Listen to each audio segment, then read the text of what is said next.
Welcome back to another technical deep dive here in the debug zone. Today we're tackling a big question and breaking it down with insights from other users.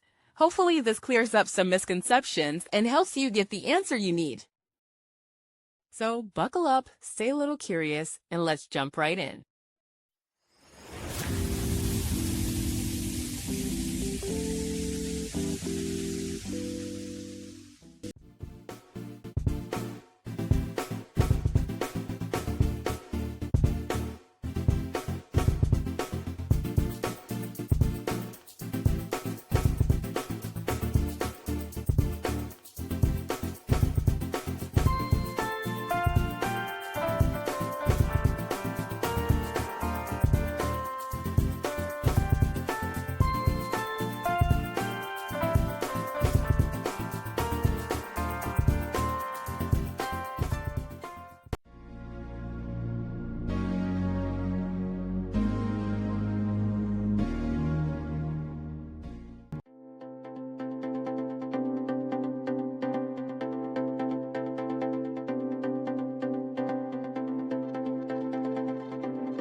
And that's a wrap.